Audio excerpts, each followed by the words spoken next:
All right, I'm doing a special episode for the podcast today, and I think this is going to be part of a series because honestly, when I thought about doing an episode that just really captured my 10 years in competing, it felt extremely overwhelming to me because there's so much I could share, want to share, and plan to share from personal experiences like grief, loss, mental health concerns, health issues, relationships, branching into marriage and stepmom life, and now being pregnant. If you didn't hear the news, I announced it on my Instagram. I'm pregnant. Turns out I was pregnant at my last show at Pittsburgh, so little baby Ford was with me. Oh, it's just so awesome. Goodness, it feels good to say that on here. This is actually my first time saying it on the podcast. So if you listened to last week's episode and you remember the story about me like vomiting, getting my blood drawn, now we probably know why. Now I've been very, very healthy this entire first trimester. I'm now, by the time you guys hear this, I'll be 14 weeks. But I had no issues at all. Really, I only would get nauseous if I hadn't eaten in a minute. And I've had some food aversion. So maybe I'll do an episode on that. I don't know. We'll see. But let me just share like what I'm going to kind of cover in this series. I have tons of questions from you guys specifically that came through when I mentioned doing this series, and my eyes are going this way because I'm looking at my notes over here. So, I just want to answer one question right off the bat, which is with my transition away from the stage, will I stray away from or stop the podcast? No, absolutely not. My plan is to keep the Build More Than Just a Body brand, as well as Confessions of a Bikini Pro. That will not be changing at all. I hope that that continues even when I have the baby and so on. I don't plan to ever stop that. I really love the legacy that I've built with this podcast and will continue to hopefully provide to the industry. Actually, my friend Haley Franklin was interviewed by Patrick Fulgham with muscle contest, and she shared how she got into competing and mentioned the power of the stories on Confessions of a Bikini Pro. And gosh, it melted my heart. And I'm sure she's listening to this. So hi, Haley. Thank you for that. I'm so glad we've become friends. That's part of what this is so amazing is like the community that's come from this. So I just wanted to address that straight away. There will not be any stepping away from the mental health services I offer, nor will there be any stepping away from the podcast. So I want to start this series off with some of the key lessons that I've learned over these 10 years. And I'm talking specifically lessons of the stage. I'm not talking about off the stage. I'm not talking about mental lessons. I'm not talking about emotional lessons. I'm talking about backstage or on stage or getting ready for the stage. So if you're interested in hearing some of that, I competed 15 times. Let me double check my show list. Hold on. Shows I've done 16 times. Holy moly, I competed 16 times. My first show was Iron Games in 2015. Then I competed again in 2017. And then I went on to compete 5 times in 2018. Yeah. 2020, I competed 3 times. Did my first national show at USA's. That was the USA's that Amy Delgado won. So it's pretty awesome to see how so much of the industry has grown and changed as well, and her growth in particular. And then the Contra Costa, I did that in 2022, as well as Dennis James, Sin City, and North American. So 2022 was another one of those big years. I did 4 shows, came back after some growing season and competed this year with Dave Lieberman to kick off the season, which I learned a lot there. You'd think by my 14th show I wouldn't have had to learn so much, but I still did. Um, which we should always be learning. That doesn't change. I know that's like a mental lesson, but I'm just telling y'all if you're in this sport, you're going to be learning forever. That's one of the beautiful things about this. So I got fourth place there, went on to get first place at North Carolina Natural, my favorite show ever, put on by Chris Hollingsworth, best show I've ever done. And I've done a lot of really amazing shows, truly amazing shows, especially growing up on the West Coast with muscle contest shows. And I say growing up because I was like literally 18 when I started. But anyway, first place at Open and second in the overall. That was a really fun battle. It was just like a great experience. And then the Pittsburgh show where I placed 15th. First time not placing 16th at a national show. I mean, come on, that's progress. But honestly, I was so happy with the physique I brought. So let me just share some of the things that I've learned, and this is going to be pretty quick. I'm just kind of going to go back, like go through it one by one. And if I have some expansion I want to provide for y'all, then I will. I'd love to hear your guys' lessons too. So feel free to DM me or maybe share them in the comments on YouTube. I do post videos on YouTube of all of our podcasts. So that's celestial_fit. If you haven't checked that out yet, you absolutely should. It's kind of fun to watch.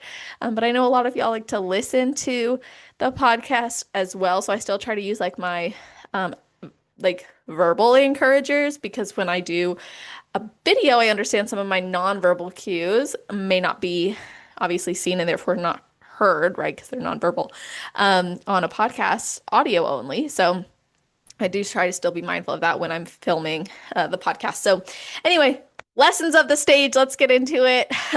Number one, do not brush your curls out until before you go on stage if you are like me and your curls tend to fall. The hair artist will usually ask, like, do you want them to brush out your curls? I recommend saying no.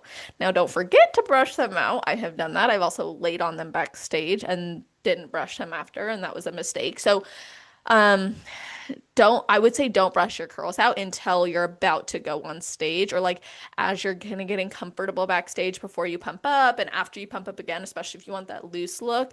Because I kind of look back at some of my curled hair and I'm like, oh, I should have brushed it a little bit more or not been so gentle with it, or I forgot to brush it. So that's one of the things I wanted to share. I'm going to also say don't put your heels on until you are lining up. Okay, so I have my Shoe Fairy heels. Love the Shoe Fairy. Y'all know I have well, maybe you don't know this, but I do have a affiliate code with the Shoe Fairy. So if you wanted any percentage off of that, I have to double check what percentage I get. To be honest with y'all, I don't remember off the top of my head right now, but you can use code Celeste and you'll get a discount. But I use the Olympian 2.0 Strappy. Oh my goodness. I previously used the Olympian, just the Olympian, and it had the straps, like the ankle where you put your loop through it, which was fine. But I was one of those people that was like, I will never ever go without having one of these where you can, what is it called, y'all? The ankle strap. I would never go without an ankle strap. But then I tried the strappies and my life changed because my friend Andrea was like, try my strappies. And I did. And I was like, oh my gosh, these are amazing. And I highly recommend getting a pair of those because it does make it easier to keep your heels off until you're literally lining up. The reason I think this is important is because you will get tired being on your feet, especially if you're at a show where they line you up here and then they line you up here and then they line you up here. Like at North Americans, that was my experience. We were lined up multiple times. So right when you think you're about to go on stage, then they're like, actually, you go through these double doors and there's like 5 classes in front of you. So you're also just like, when do I pump? So be mindful of those things. I wish I had had my strappy Olympians during that show because I wasn't comfortable undoing my heels and then redoing them later. So keep that in mind. Another thing, bring an extra pair of heels, an extra suit or suits if you can. Okay, I know it's not always easy or affordable or even an option, but I highly recommend having an extra pair of heels and an extra suit. I loaned my suit. Actually, I just gave it to her because I was like, it's her last national show. She's retiring too. She crushed it in that suit. I was like, I want her to have it, Amy Steele. I was like, please take it. But her suit had broken. And so I provided her with my extra suit. And I'm so glad that she got to wear it.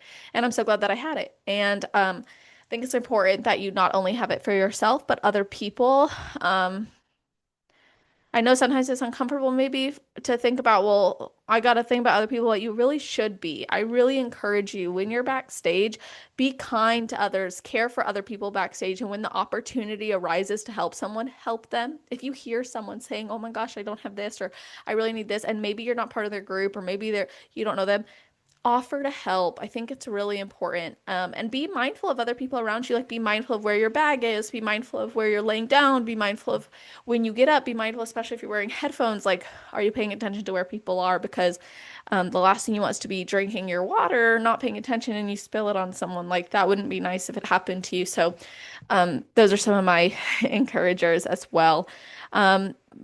Speaking on hair and makeup earlier, one, if you do lay down backstage on your Toxic Angels Bikinis backstage blanket, use code Celeste. I'm just gonna plug it. And I love that blanket. I literally, it's what I have on my chair. Um, anyway, if you do lay down backstage, brush your hair after you lay down. I made this mistake in 2020, and I was like, I'll never make that mistake again.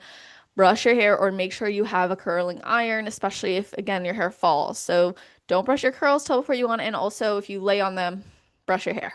Okay? Make sure you're checking that. Another thing with the hair and makeup, please be kind. This is like, I don't really think I need to say this to most of y'all, like honestly, but be kind to the hair and makeup artists and be realistic. I was at the Pittsburgh show, and unfortunately, I witnessed my hair, the woman who ended up doing my hair, she was like very visibly hurt and maybe stressed by one of the ways she was being treated by an athlete who just like could not be satisfied with her hair, even though her hair was like beautifully curled, perfectly curled, like from an outsider's perspective. I was like, it looks wonderful. But I think that athlete was just being too hard on herself. And as a result of being too critical of herself and like seeking out perfectionism, ended up affecting the entire like schedule of the day. She had to go be with a different hair artist so the hair artist could move on. Like I was probably an hour behind, and that, obviously adds up for people. Um, and that wasn't on them, really. They do the best they can, and they were incredible, like truly incredible. So I just remember that stuck out to me, and I felt really, really bad for that artist. And the same goes for the people who are doing our tan. Just, be mindful of how you're treating other people. So, okay, on the subject of bringing extra things, bring clip-on earrings. Okay, you might be thinking, but my ears are pierced. Bring your clip-on earrings, okay? And use code Celeste for Jewelry by A. Y'all are probably like, this is a promo episode. No, I'm just like plugging it because we're on the subject. So bring clip-on earrings, or extra pairs of earrings. But the reason I say bring clip-on earrings is because a new friend of mine, Bailey Ashton, she posted a video of her earring actually falling out, like it ripped. And she was able to still go on and get it fixed. But like, I think it's important to just have clip-on earrings in case something like that were to happen, or maybe your earring is heavier than you anticipated, or maybe your hair is like pushing on in a certain way. Bring clip-ons just in case. If you don't have clip-on earrings, you can buy adapters on Amazon. That's what I did, and adapt any earring style you like to that adapter, which is awesome. And then I would recommend, if you do have regular earrings, bring extra backs, and always bring extra nail glue. If you're like me and you just glue on your nails, or even if you do the stick-on kind where you peel it and then you stick it, still bring extra nail glue. I found that my stick-on ones actually did really, really great, held up better than the glue ones. But bring the nail glue just in case it pops off. You don't know. You don't want to be in that position where it's a stick-on nail. I don't have the nails with me. None of them fit this finger. Bring nail glue in case that were to happen.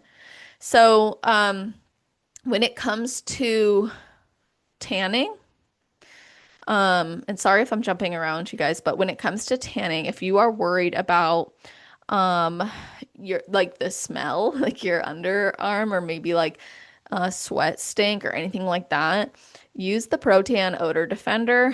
I didn't really use it myself this year because I hadn't needed it. I liked it when I did use it. I just thought it was a cool product, but I didn't really need it. I don't know. I don't really get sweaty or stinky. Well, by the end of the day or like the next day, I will say it's harder the next day. But the Odor Defender is great. That's with Protan. I should still have a code with them. It should be Celeste, but if I don't, there's so many amazing athletes who do. Another thing, all tans are fixable, okay? Do not stress it. They will fix your tan. If you have watched my Instagram highlight reel on, or not reel, highlight those circles in your, your profile, highlight on like crazy competition story. You'll know what I'm talking about. Maybe I'll tell that story on another episode because I think I already kind of have. But anything is fixable. Truly, you could pee all over yourself, you could bleed all over yourself, you could have water spill all over you. It is fixable. If you do the DIY tan with Protan, I have done it. I have recommended it. I think it's great. If you do it, bring wet mitts or anything extra you need with you backstage. Like so whatever you use to apply your tan, bring that mitt in a like Tupperware with you backstage so you have it in case an accident does happen and you or someone else could like touch you up. Don't expect the tan artist to do that for you if you're doing your own tan. A lot of them are so nice, probably nicer than maybe their business owners would want them to be. And so, but just don't take advantage of that. Be very mindful, like have what you need and come prepared with like cash even in case you need to like get something quick, you know? But yeah, if you are someone who's gonna do your own tan, bring everything you need with you backstage to do touch-ups.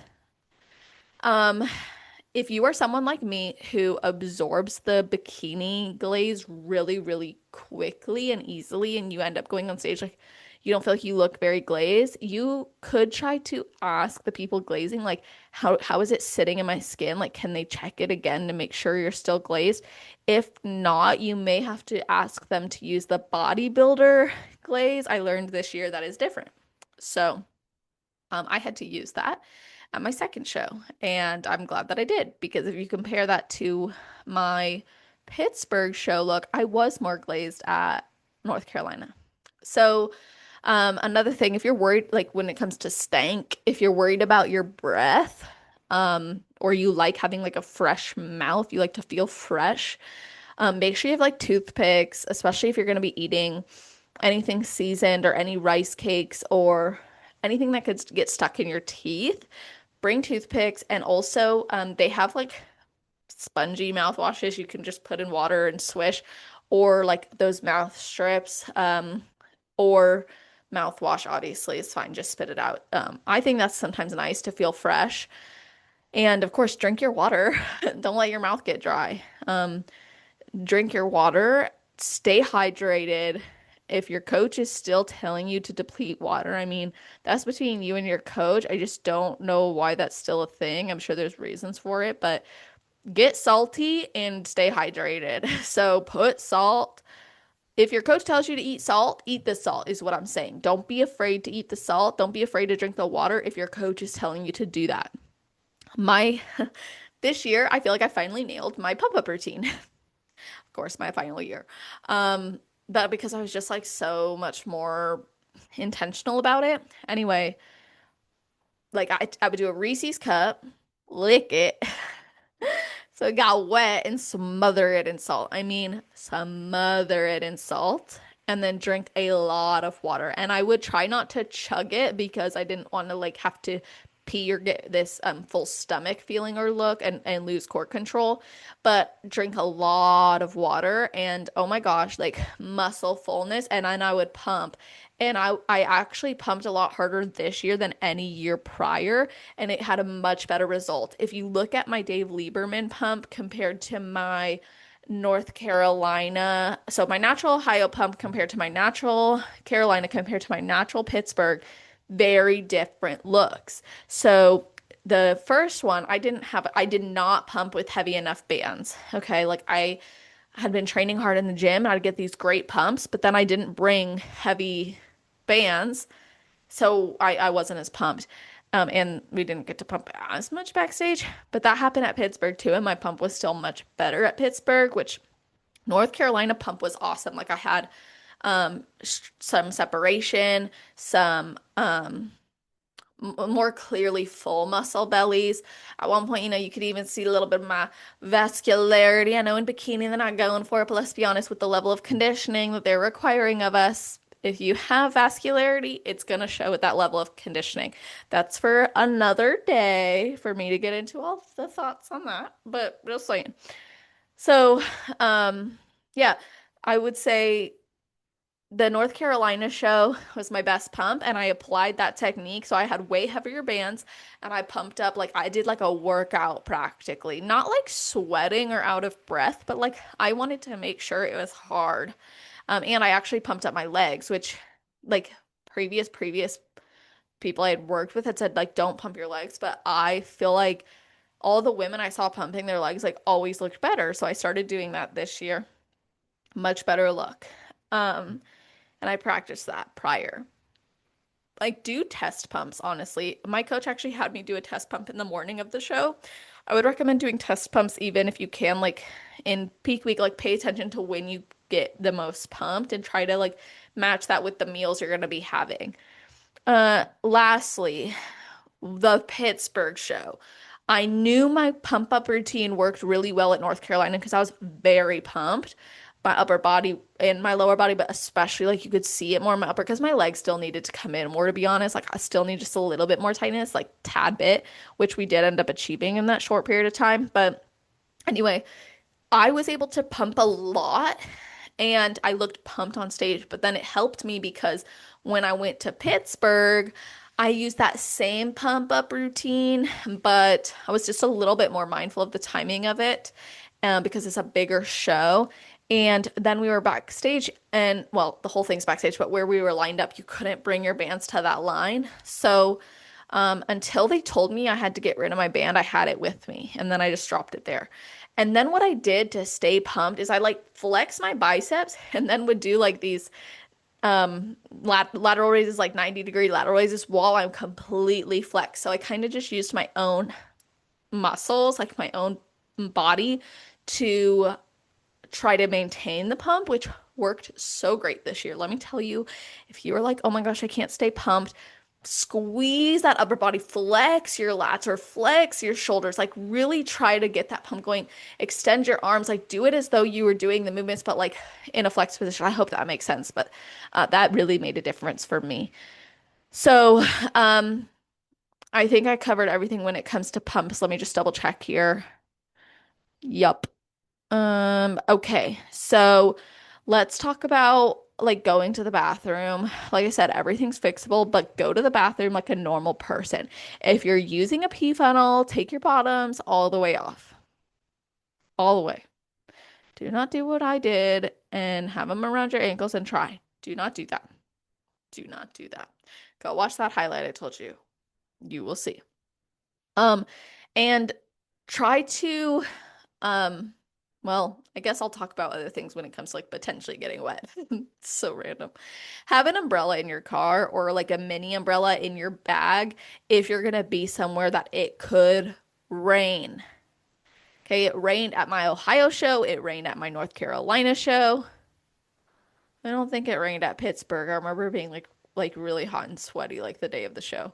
But yeah, bring your umbrella or make sure your whoever's coming with you to the show, if you have anyone coming with you to the show, make sure they are carrying it for you. My husband was a saint. He like gave me door-to-door service. He walked me in with an umbrella. Like I felt like a little princess. It was so amazing. He was so incredible. So just like have an umbrella if you could be somewhere it could rain. Just have one anyways, because you never know, especially if you're in the Carolinas or on the East Coast. Be prepared. Be prepared. That's all I'm saying. When it comes to what you pack and how you carry your bag, bring a roller bag. Some of this might seem elementary to some of y'all, but if you've not competed or maybe you have been for a while, but you're like, okay, I'm starting to learn, I need to bring more, like all these extras, bring a roller bag. I bring a carry-on size travel bag, which I do use as my carry-on if I'm flying because I will not check a bag full of stuff that I'll need backstage. Nope. Nope. I bring all my food, all my like bikini heels, all of that. It's in my personal item and my carry-on. I'm not checking anything that I'm gonna need for show day. You don't want to be in that position where you don't have what you need or your luggage gets lost. It happens. Things get delayed, things occur. You don't want to be in that position. You want to be prepared. Have your suit and heels. At the very least, have your suit and heels, okay? So yeah, and when you leave your room or wherever you're staying, make sure.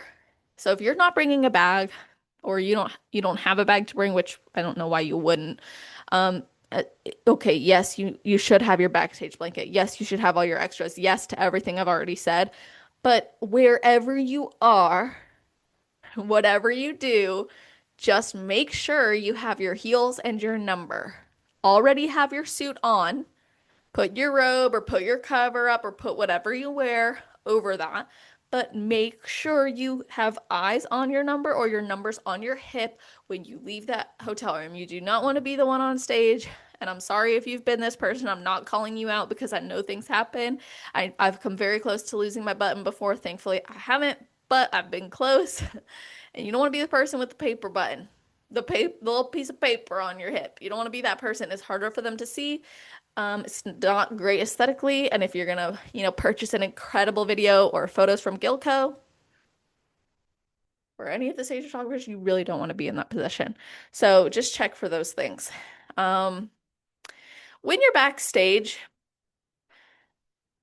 try not to get too caught up in watching others' routines. It can really distract you from doing your own. So don't over practice your routine, okay? Trust yourself. If you've practiced enough, you've practiced enough.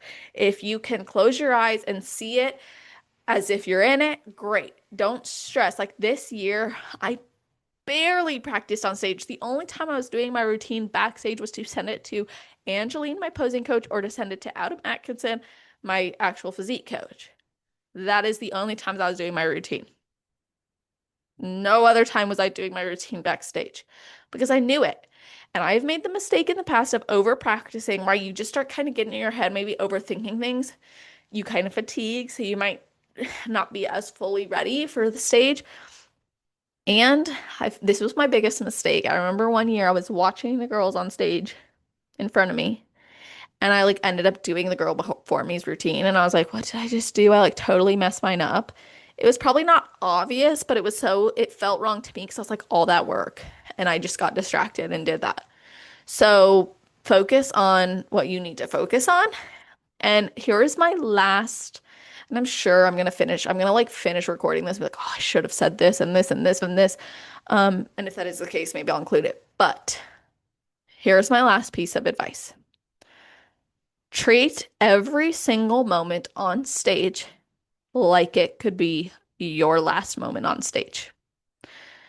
Unfortunately,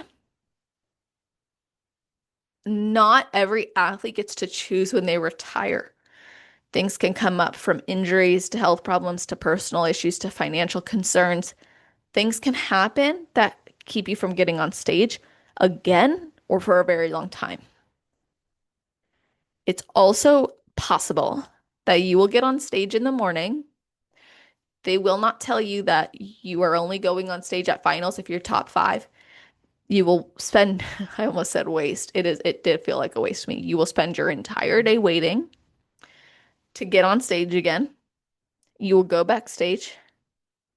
You'll be glazed, and then they will tell you, oh, you're not top five. You're not going on stage again. And you will feel really sad. This happened to me at my last show ever. I thought I was going to get that one last glide across the stage, just one more moment. Nope. So treat every moment on stage like it could be your last and be prepared for the possibility that they will switch up on you. It's unfortunate that they do that. I think it should not be allowed. I think that should be communicated when you register for the show.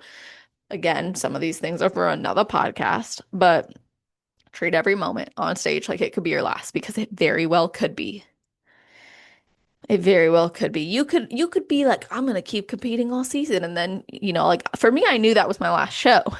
But if I had gone pro, I was like, I'm gonna do this pro show in Kansas after that, Kansas City. So, because that didn't happen, I obviously didn't, but it wouldn't have happened anyways because I was pregnant. Now, would I have found out I was pregnant by then? It was like literally a couple days after that I found out, but like my body probably would have been struggling the way I was feeling. So you don't know when it could be your last moment. Anything could happen. So if you're loving that stage, you're an NPC competitor, you're loving that stage. It's like this could be your last time as an NPC competitor, the last time on the NPC stage. Like soak that in because the next time you're on stage, you could be on the IFBB stage.